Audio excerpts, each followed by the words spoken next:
कमलेश पासवान ने मेरे साथ गलत हरकतें की हैं, बहुत गंदी हरकतें की हैं। तो 6 लाख लड़की खरीदे हैं, पुलिस वाले को भी जैसे कर दें जिससे कर दें, हम लोग को धमकी देते रहा अपना बेटी आओ अपना 6 लाख रुपया दे के ले जाओ। बड़ी मुश्किल से उसकी FIR करवाई जब लड़की को यहाँ से ले गया वो। उसकी नींद खुली तो देखे मैं ट्रेन में हूँ। ये हो गया सर 2 महीना 2 दिन या 3 दिन लगाए सीट ले गए। पुलिस वहाँ से खाली हाथ वापिस आ गई। बहुत घटिया लोग थे वो लोग। हमारी लड़की भी धमकी दे रहा था तुम्हारा बाप आएगा तो गोली मार दूंगा, ये करूंगा वो करूंगा। यानी कि पुलिस ने कहा वहाँ पर लड़की है नहीं और माँ बाप गए तो लड़की मिल गई। धमका के रखते थे, कहते थे किसी को बताएगी तो तेरे मम्मी पापा को गोली मार दूंगी। यानी कि पुलिस की इन्वेस्टिगेशन में कहीं न कहीं कमी थी। यानी कि पुलिस की इन्वेस्टिगेशन में कहीं न कहीं कमी थी। इतना डर लगता है लोगों को, ऐसे लोगों को देख के कि कैसे हम समाज में हम जी रहे हैं। हमने तो पूरी कोशिश करके लड़की को बिहार से भी ट्रेस करवा लिया, अब पुलिस लोकल लेवल पे भी ट्रेस नहीं कर पा रही। वहाँ पे जान बचाने के लिए नहीं बल्कि लड़की को पकड़ने के लिए पैसे फेंका था। मैं नहीं जानता, जाने दूंगा, मैं लड़की खरीदा हूँ। जय हिंद जय भारत दोस्तों, आज हम आपके सामने ऐसी कहानी ऐसी स्टोरी लेकर आए हैं जो कि एक बाप के लिए बहुत ज़रूरी है, एक माँ के लिए बहुत ज़रूरी है और एक बेटी के लिए सुनना बहुत ज़रूरी है, समझना बहुत ज़रूरी है। आज के बदलते दिन और हालात को देखते हुए ऐसे ऐसे लोग इस दुनिया में बसते हैं जो कि आँखों के तले अंधेरा भी चुरा लेते हैं। तो हम बात करेंगे एक बाप की जिसकी 14 साल की बेटी अगवा हो जाती है और अमृतसर से, और लगभग 64 दिनों बाद वो बिहार से मिलती है। क्या कारण था, कैसे बेटी अगवा होती है और उस बाप की रात की नींद कैसे उड़ी और कैसे उन्होंने अपने दिन रात की रोटी छिन गई, कैसे उनके जीवन में एक अंधेरा छा गया, वो सारी कहानी बताएंगे। और ये भी बताएंगे कि उस बेटी किस हालात में वहाँ रही, बाप से अपने परिवार से एक अनजान शहर में जाकर रही और किस हालात में उसको रखा गया, वो सारी कहानी आपको बयां करेंगे। तो सबसे पहले हम मिलवाते हैं उस लड़की के पिता से जिसकी आंखों से नींद चले जाती है, शरीर से प्राण चले जाते हैं, जिसकी घर से 14 साल की बेटी अगवा हो जाती है। तो अपना नाम बता के बताइए कि। राजकुमार, मैं बिहार से हूँ सर। क्या काम करते हैं? ई रिक्शा चलाते हैं सर। कितनी बड़ी बेटी है आपकी? 14 साल की है सर। कैसे घर से गायब कैसे हुई? ये कमलेश पासवान का जो है से कमलेश पासवान है, वैशाली जिला का है, ग्राम पोस्ट बेदौली है। वो जो है उसका रहता था भाई, 4-5 भाई है, ऐसे 4-5 भाई मिल के हमारी लड़की को अगवा करके बगला फुसला के, नाबालिग लड़की है, उसको ले गया यहाँ से। कहाँ ले गए? बिहार ले गए सर। तो आपने पुलिस कंप्लेंट की? पुलिस कंप्लेंट किए थे सर। तो पुलिस ने क्या कार्रवाई की? पुलिस ने कार्रवाई की सर, पुलिस ने कार्रवाई की। पहले उसको जो है से 30 तारीख को हमारा लड़की अगवा हुआ, 30 जनवरी को पुलिस वाले ने उनको बुलाए। वो 5 भाई मिल के साइन कर दिया वहाँ पे पुलिस स्टेशन में। जब 5 दिन में लड़की ला के देता हूँ, 7 तारीख तक टाइम लिया उसने। 7 तारीख के बाद उससे पहले 4-5 भाई सारे यहाँ से भाग गया। यानी कि पुलिस को बयां कर दिया कि हम आपकी बेटी यानी कि आपकी जो लड़की थी उसको वापस कर देंगे, लेकिन उसके बाद सारे वहाँ से गायब हो गए। सारे यहाँ से भाग गए सर, गायब हो गए, अपना घर चले गए। वहाँ से धमकी लगाते रहा हमको, जब हमने ये किया वो किया, मतलब जैसे पुलिस वाले को हम लड़की खरीदे हैं, 6 लाख में लड़की खरीदे हैं। 6 लाख में लड़की खरीदी जी, तो 6 लाख में लड़की खरीदे हैं। पुलिस वाले के भी से जैसे कर दें जिससे कर दें, हम लोग को धमकी देते रहा अपना बेटी आओ अपना 6 लाख रुपया दे के ले जाओ। मतलब बड़ी तरह की आओगे बिहार में तो गोली मार देंगे। पुलिस वाला की भी धमकी दे रहा था, अदालत की भी धमकी दे रहा था, हाई कोर्ट को भी हमको कुछ नहीं कर सकता, वो सब धमकी दे रहा था। हमको मोबाइल में रिकॉर्डिंग है सर। यानी कि पुलिस को भी धमकी लगाई? पुलिस को भी धमकी लगाया था सर। जी हाँ, पंजाब पुलिस को क्या बोला? पुलिस को बोला अगर बिहार में आएगा तो पंजाब पुलिस को गोली मार देंगे। पंजाब पुलिस को गोली मार देने की बात कही? हाँ जी सर। वो आपसे कही? जी सर। नहीं सर, मोबाइल में रिकॉर्डिंग आया मेरे पास, फ़ोन है मेरे पास। यानी कि इतने बड़े दबंग लोग थे जो आपकी बेटी उठा कर ले गए? जी सर, इतने बड़े दबंग लोग थे जो हमारी लड़की भगा के उठा के ले गए ज़बरदस्ती सर। तो लगभग कितने दिनों बाद आपकी बेटी मिली? ये हो गया सर 2 महीना 2 दिन या 3 दिन लगाए सीट ले गए। फिर हम यहाँ से गए, हम गए, पुलिस वाला भी गए, वहाँ से पुलिस वाला बरामद किए उनके घर से लड़की, वहाँ से लेकर आए फिर यहाँ। तो लड़की किन हालातों में थी वहाँ पे? लड़की का हालत बहुत ख़राब था सर, चलने लायक नहीं था वहाँ पे। लड़की चलने लायक नहीं थी? मारा पीटा था क्या? नहीं, मारा पीटा तो नहीं था सर, ये तो पता नहीं है, तो हमारे लड़की बताएगा मारा पीटा था। लेकिन इसको टॉर्चर कर रहा था, दवाई उवाई खिला के, जैसे कि कोई नशा में, मतलब कोई किसी को पहचान ना हो। हमारी लड़की को भी धमकी दे रहा था तुम्हारा बाप आएगा तो गोली मार दूंगा, ये करूँगा वो करूँगा। यानी कि एक बाप से बेटी छीन ली और बेटी को बोल दिया कि तुम्हारा बाप आएगा तो उसको गोली मार देंगे, जो भी आएगा हमको उसको गोली मार देंगे। यहाँ पर हमने जान बचा के सर वहाँ से भागे किसी तरह। हमको रास्ते में कोई समोसा फिर मिल गया इंसान जो हमको बता दिया था कि तुम यहाँ से जाओगे तो तुमको ये काम कर देगा, गोली मार देगा, इसलिए अपना जान बचा के किसी तरह यहाँ से चले जाओ। हमने सर किसी तरह वहाँ से जान बचा के अपना दोनों मियाँ बीवी वहाँ से निकले। बेटी को नहीं ला पाए? बेटी को नहीं ला पाए सर, वो कह दिया हम 6 लाख में लड़की खरीदा हूँ। तो दोस्तों आप देख सकते हैं एक बाप की ज़ुबानी कि कैसे अपनी बेटी को देख भी लिया, उसके हालात भी देख लिए, लेकिन मजबूरी कितनी रही होगी कि उन लोगों के हाथ से अपनी बेटी छुड़ा नहीं सकते थे, यानी कि सिर्फ अपनी जान बचा के भागे, बेटी वहीं रह गई। एक बाप के उस क्षण की आप कल्पना भी नहीं कर सकते जिसकी आंखों की लाडली उनके सामने पड़ी हो, लेकिन वो उसको उठा नहीं सकते, गले नहीं लगा सकते और अपनी जान बचा के भागना पड़ा। कैसी स्थिति रही होगी, लेकिन उसके बाद भी हिम्मत नहीं हारी, इन्होंने इंसाफ की लड़ाई लड़ी। लेकिन आज जो इनके पास इनकी बेटी है, इनकी इंसाफ की जो लड़ाई है उसी के कारण है। तो फिर जो आप वहाँ से आ गए उसके बाद क्या किया? उसके बाद यहाँ आए सर, फिर मेडिकल करवाए। मेडिकल रिपोर्ट अभी मेरे पास तो है नहीं सर, मैं बता नहीं सकता हूँ, तो पुलिस के केस में होगा या तो डॉक्टर। नहीं, लड़की कैसे मिली आपको? आप पहले तो अपनी जान बचा के भाग गए, दोबारा लड़की कैसे मिली? फिर दोबारा गए सर, हम पुलिस वाले गए, 3 साथ में पुलिस गई? पुलिस गए सर, एक लेडीज पुलिस। यहाँ पंजाब से पुलिस बिहार गई? दोबारा लेके गए हम लोग। नहीं, पंजाब से पुलिस बिहार गई? पंजाब से पुलिस बिहार गया सर। 2 पुलिस वाले जेंट्स थे, एक लेडीज़ थे, हम दोनों मियाँ बीवी थे। यहाँ से गए लालगंज थाने पर गए, थाने वाले ने गाड़ी दिया, गाड़ी ले जाकर वहाँ रेड किए, छापा मारे पुलिस वाले। अपना जो पंजाब पुलिस गए थे वो भी, और 5-7 वो भी था वहाँ का। सारे मिलकर देखे तो लड़की घर पे था। 8:30-7 बजे रात में वहाँ पर छापा मारे। पहले वो धमकियाँ लगा रहे थे कि पुलिस को भी गोली मार देंगे, जब मौके पर पुलिस पहुँच गई तब क्या मंजर था उसमें? उसमें सर कोई नहीं था, बंदे कोई नहीं था, खाली जनानी सब था। घर पे सिर्फ लेडीज़ थी? लेडीज़ थी सर, और बंदा होगा भी तो भाग गया था, पुलिस के डर से भाग गया होगा। उसके बाद उसका माँ जो था, जितेंद्र का माँ, वो भी कहता था मैं नहीं जानता, जाने दूंगा, मैं लड़की खरीदा हूँ, मैं ये किया हूँ, मैं चल हमारा लड़की है, मैं जाने नहीं दूंगा। हमको पहचानने से वो इनकार कर रहा था। तो हम उसको बताए, ये वो कहने लगा जब मैं रिश्तेदार हूँ, मेरे रिश्तेदार नहीं है, तू माँ है इसका। और उसका भाई जितेंद्र का घर वाली भी था वहाँ पे, वो भी तुरंत वहाँ से फ़ोन लगाया यहाँ पुलिस वाले को। जैसे ऐसे बात है, छापा लग गया घर में। कहता छापा लग गया तो लड़ ले दूँ, मैं क्या कर सकता हूँ।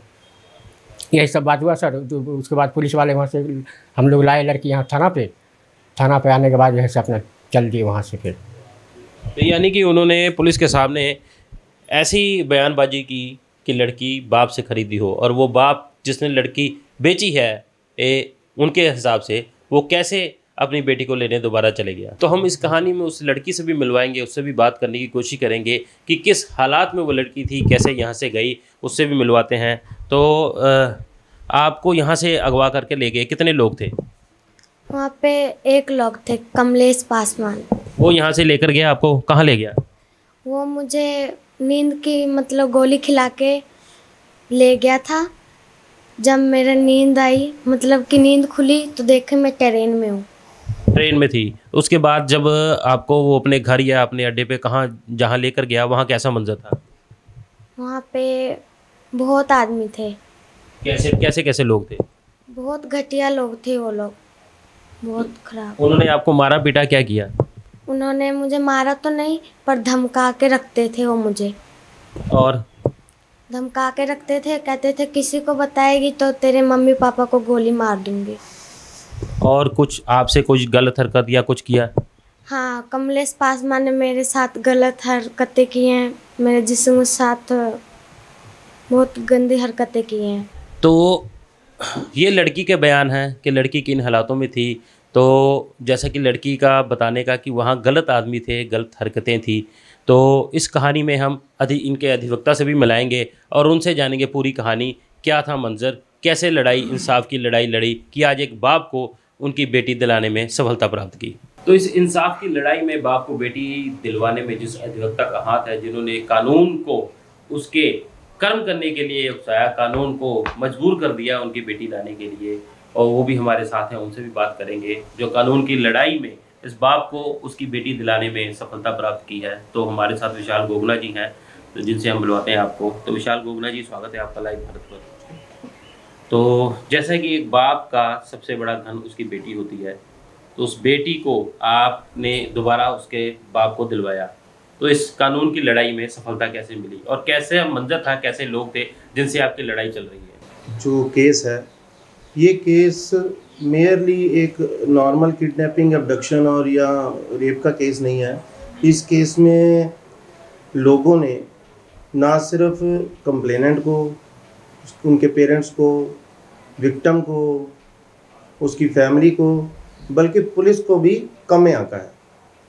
उसके बाद इन्होंने बड़ी मुश्किल से उसकी एफआईआर करवाई। जब लड़की को यहाँ से ले गया वो कमलेश पासवान, एफआईआर करवाने के बाद ही was not been traceable and police वालों ने बड़ी कोशिश की कि उसको ट्रेस कर लें। उनके रिलेटिव्स को पुलिस ने बुलाया भी और उनकी जो डिटेल्स हैं वो सारी वो अपनी डिटेल्स दे गए, अपने मोबाइल नंबर उनको सारा कुछ दे के गए। और जब उन्होंने अपना मोबाइल नंबर वगैरह सारे ट्रेस वो सारी रिपोर्ट्स वगैरह अपना सबमिट करके गए पुलिस के पास, तो एश्योरेंस दे के गए पुलिस को कि हम आपकी लड़की आपके इनकी लड़की इनको हैंड ओवर कर देंगे। लेकिन इसके पीछे उनका रीज़न यही था to get a narrow escape, कि यहाँ से निकल जाएं। उसके बाद एक बंदा संजय करके है, वो शायद जीजा है उसका लड़के का, जो विक्टिम को ले गया यहाँ से। संजय को छोड़ के बाकी सभी लोग यहाँ से एक एक करके भाग गए बिहार। फिर हमने एक एप्लीकेशन मूव की कोर्ट में और कोर्ट ने बहुत बहुत इंसाफ दिया हमें उस एप्लीकेशन के ऊपर। मतलब उस पॉइंट के ऊपर तो कोई कुछ कहने वाली बात ही नहीं है कि कितना कोर्ट ने इनकी प्रॉब्लम्स को समझा और पुलिस को तैनात किया, उनको डायरेक्शन दी कि वहाँ जाओ और वहाँ से लड़की को ट्रेस करो। जब पुलिस वाले यहाँ से गए तो पुलिस वालों ने यहाँ से जाके वहाँ पे कोशिश की कि नहीं की, इसके बारे में तो मैं कोई टिप्पणी या कोई बात नहीं करूँगा, क्योंकि जिस चीज़ को देखा नहीं है उसके बारे में बात करना वाजिब भी नहीं है। और moreover we are representing victim and FIR has been registered, meaning thereby police ने कुछ तो काम किया ही है। लेकिन उसके बाद पुलिस वहाँ से खाली हाथ वापस आ गई और इट वाज मोस्ट शॉकिंग जब पुलिस ने आकर रिपोर्ट दी कि वहाँ पे लड़की भी नहीं है और कोई भी नहीं है।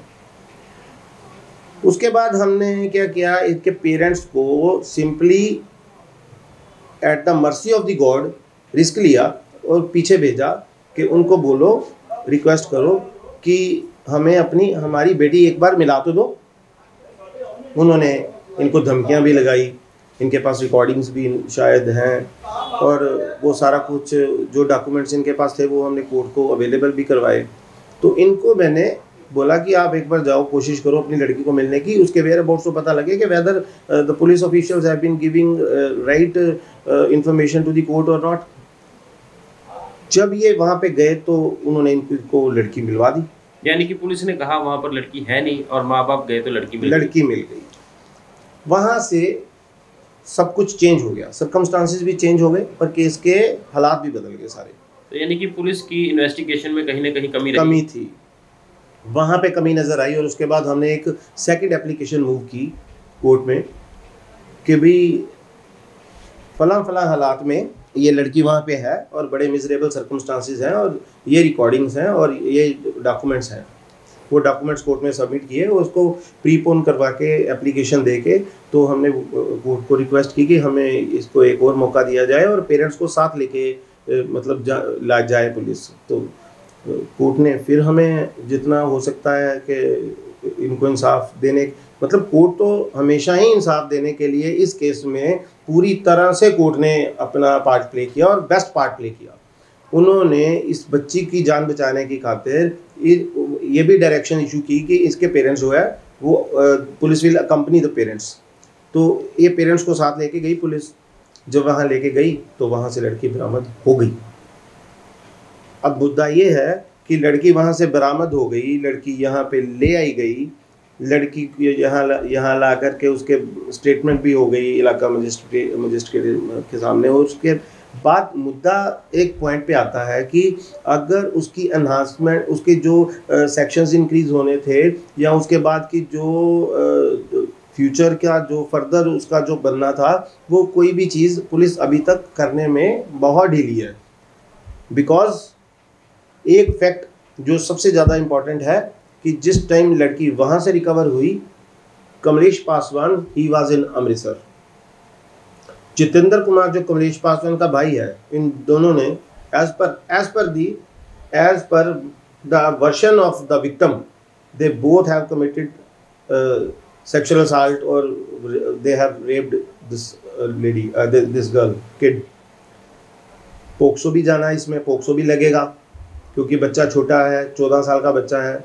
और किस तरह के लोग हैं और किस तरह की उनकी साइकी है, ये बिल्कुल बियॉन्ड इमेजिनेशन है। और इतना डर लगता है इन लोगों को, ऐसे लोगों को देख के, कि कैसे हम समाज में हम जी रहे हैं। और अब वो लोग यहाँ अमृतसर में हैं, उनके मोबाइल नंबर्स पुलिस के पास हैं और पुलिस उसको ट्रेस ना कर पाए। हमने तो पूरी कोशिश करके लड़की को बिहार से भी ट्रेस करवा लिया, अब पुलिस लोकल लेवल पे भी ट्रेस नहीं कर पा रही। दैट्स यू कैन से के आई एम स्पीचलेस। यानी कि फिर से पुलिस की कारगुजारी पर सवाल उठ रहे हैं। बिल्कुल बिल्कुल जी। और पुलिस अपने लेवल के ऊपर एक्यूज्ड को ट्रेस करने में नाकाम नहीं है, कोशिश ही नहीं कर रही।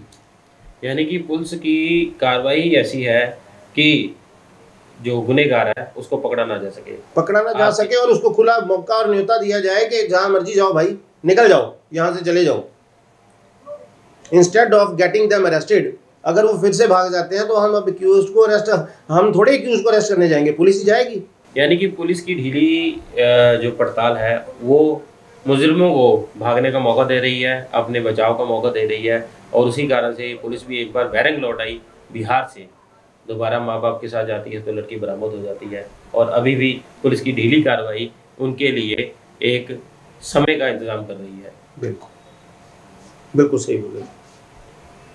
तो इस मामले में आप और क्या प्रशासन से क्या उम्मीद लगाते हैं? प्रशासन से उम्मीद तो बाद में होगी, प्रशासन से क्या उम्मीद करेंगे?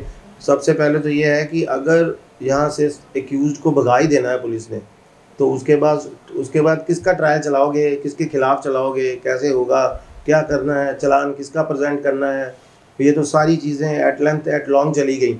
और उस जो बच्ची के साथ ये हादसा हो गया, उसकी लाइफ ख़त्म हो गई, इसके बारे में actually police authorities are simply not interested in, you can say, making any kind of efficient effort, I think so। तो रहेगा इंतज़ार कोर्ट के इंसाफ का, तो अदालत क्या इंसाफ देती है उसका रहेगा इंतज़ार। और फिलहाल पुलिस की इन्वेस्टिगेशन क्या रंग लाती है देखना होगा। बने रहें लाइव भारत के साथ, फिर इसी कहानी के साथ दोबारा रूबरू होंगे। जय हिंद, जय भारत।